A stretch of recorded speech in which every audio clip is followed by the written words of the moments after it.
What's up, everybody, and welcome into another edition of the Sitdown, the show where we tell you about gangsters you might have heard of and gangsters you might not have heard of. As always, if you want more mob content, check out my podcast, The Sitdown, a weekly podcast that comes out every Wednesday that tells you about all the big timers in mafia history. You can get it wherever you get your podcast. Let's take a look today at another gangster. We're going to the Colombo family. We're going to talk about one of the dumbest mobsters in the history of Cosa Nostra, a guy that was the son and was in a very famous mob family. Let's get to it. The name Persico obviously rings big in mob circles, whether it was Carmine, Little Alley Boy, Teddy, Michael. There's all sorts of Persicos that were involved with the mafia. And today we're going to get into this guy, Teddy Persico Jr., the son of Theodore Persico Sr., the brother of infamous boss Carmine the Snake Persico. And the little Teddy Persico was born in 1963. By the age of 20, he was already getting into the family business. Now, his father, Teddy Sr., actually joined the Profaci crime family alongside his brother Carmine in the 50s. In 1992, Teddy Sr. would join an acting panel that would take over the family amid a war as their brother and the boss of the family, Carmine, was locked away. Now, Teddy Jr. would start running around in Brooklyn. He got into the drug game and started selling drugs and ran an outfit that stretched around Brooklyn alongside his pal, Francis Guerra. The two would run a multi-drug operation. And ultimately, this would be the downfall and the first arrest for Teddy Persico. In 1988, the state of New York would bring an indictment to him. He would ultimately be found guilty and sentenced to 16 years in state prison. He would head up to Greenhaven. And about 5 years into his sentence, sadly, his grandmother would pass away in Brooklyn. He would petition to get a furlough to head back to the borough for her funeral. Luckily for him, the state would grant that furlough. And in 1993, he would head back to Scarpacci Funeral Home in Diker Heights alongside three corrections officials. Now, at the wake, he would see some familiar faces. And as he was handcuffed, he would pay his respects to his dead grandma. Now, at that wake, there were other things that were going on as well. Obviously, as we know, the Colombo family was embroiled in yet another war involving the Arena and Persico factions. Now, there was still some loose ends to tie up that would allow the Persico side to hopefully win the war. And one of the individuals that had to go was Joe Scopo. At the wake, some of Teddy's pals, including Francis Guerra, Big Anthony Russo, and others would pay their respects as well. And within earshots of all the corrections officers, Persico would instruct Russo and Guerra to, quote, hit Joey. Take care of this and get it done. And this was basically him telling them to get rid of Joe Scopo. And 2 months later, Guerra and Russo would do just that. According to Russo, who would flip, which we'll talk about, he would say that from a getaway car, he watched Guerra gun down Scopo in front of his home. Now, initially, this would not be a big problem for Persico, but we'll talk about this in a little bit as to why this would be a major issue for Teddy Persico Jr. In 2004, after serving basically his prison time, he would get out. And he would be awarded some nice things. That year, his pals would come up to Greenhaven with a stretch limo and take him back to New York. By this point, he was palling alongside all sorts of undesirables. Even Kenji Gallo would come from LA back to Brooklyn and join the crew. Gallo would talk about in his testimony and in a book that he wrote that they went up to get him from Greenhaven. And according to him, he told Gallo, who was in the porn business, to set up some escorts. At that point, this sweet piece of tail would arrive. Dayton Raines. She is a porn star. And according to Gallo, they had many rendezvous, her and Teddy Persico. And Gallo would also contend, whether we believe him or not, he would contend that in certain instances, Persico was impotent. Now, whether that was just a slight at Persico, we don't know. But he was fucking a porn star for a while. And this would present problems for Persico because he would have a beef with another crew member who was also hitting it, according to certain people in the family. But Persico had a way with women, according to many. In this case, though, he didn't really have a way with women. He just kind of paid her to have sex with him. But all in all, kind of an interesting situation. Another thing that Gallo would contend. Now, again, I am bringing up Gallo's discussion, whether we believe it or not. That's just our opinion.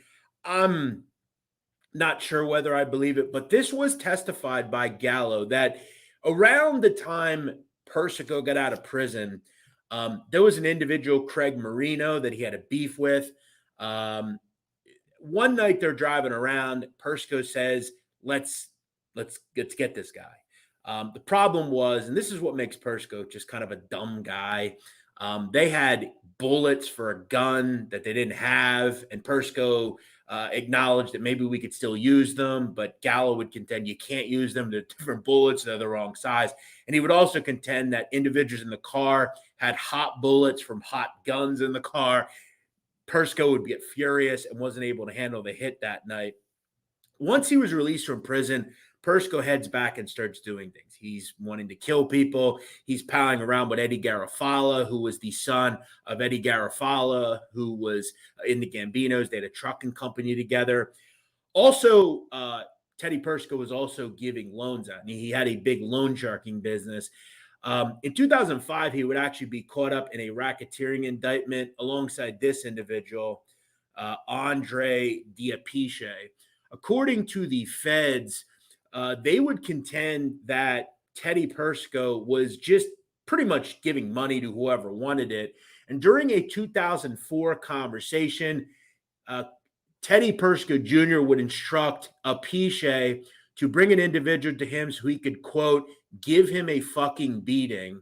And that, quote, go tell his father he would take it out on his kids unless he does the right thing. He would also tell Apiche to, quote, put fear into the victim to get him to pay his debt. That would ultimately come back to bite him. He would get a prison term for that alongside D. Apiche. So, again, Teddy was instructing people over the phone to hurt people. He was all over the place. He believed that due to who his family was, he could get away with this. And we've seen this before with other wise guys. They assume because they have close family ties. Now, again, this is not surprising. We've seen other dumb stunts performed by sons or nephews of wise guys, including Nicky Scarfo Jr., John Gotti Jr.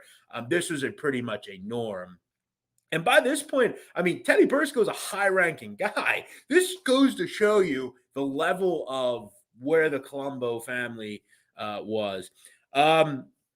I want to get into ultimately what would bring Teddy Persico down. But before we do that, I want to talk about Anthony Russo a little bit. Anthony Russo was a capo in the Colombo crime family. He was a pal, a longtime pal of Persico. Obviously, he was involved with the Scopo hit many years before. And he was a capo. They were both capos.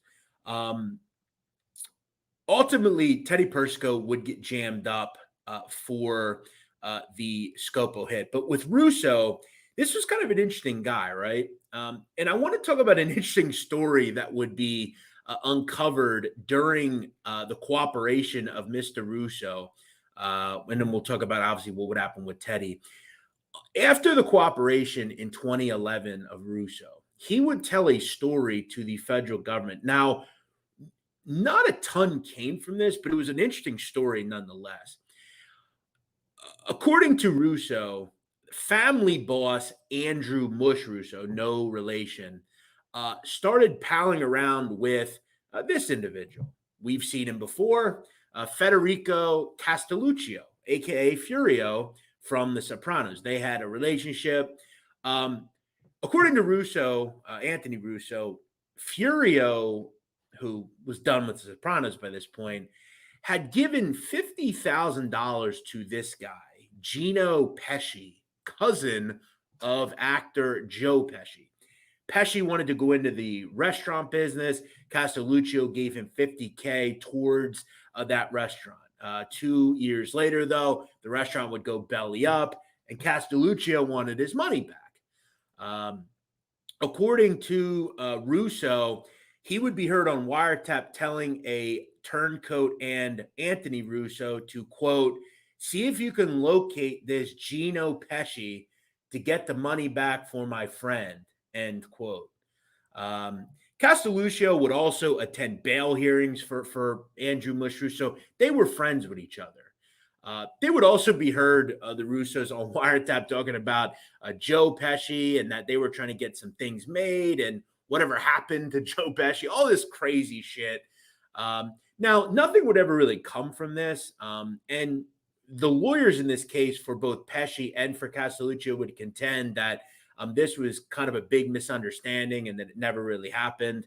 But ultimately, Anthony Russo would testify. And this would be something that he would talk about in his discussion. Now, let's get back to Teddy Persico. I know there's a lot here, but Teddy Persico would be involved with the Russo testimony. Russo would tell the feds everything about the fact that in 1993, at the wake of Persico's grandmother, that he was told to go kill Joe Scopo, and that would hem up Teddy Persico. It's just that simple.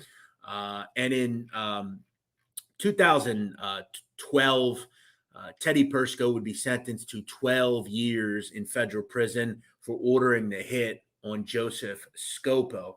Not a bad prison sentence, quite frankly. I mean, he conspired to kill someone and they were killed.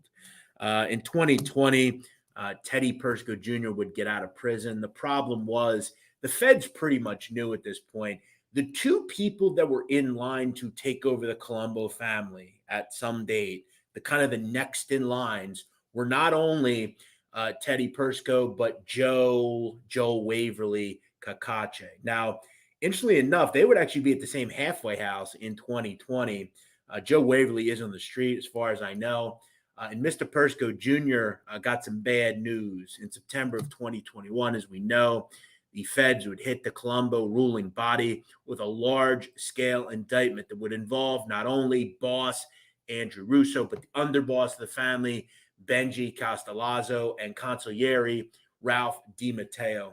Also included in this indictment was Teddy Persico Jr., and currently he sits at MDC Brooklyn with not a lot of good prospects.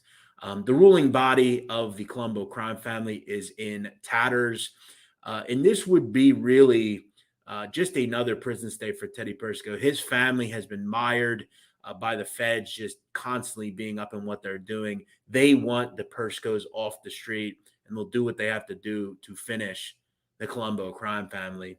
We'll see what goes on in the future. We'll keep up with this story.